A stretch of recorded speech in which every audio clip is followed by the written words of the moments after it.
સિંધુદય ન્યૂઝમાં આપ સૌનું સ્વાગત છે। દાહોદની મેઘદૂત સોસાયટીમાં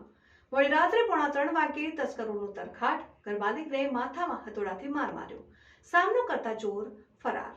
દાહોદમાં શિયાળાની ઠંડી અચાનક 2 દિવસમાં વધી જતા તસ્કરોએ દાહોદની ચકલિયા રોડ સોસાયટીના રહેણાંક મકાને બનાવ્યું નિશાન। રાત્રે 3:30 વાગે મેઘદૂત સોસાયટીમાં રહેતા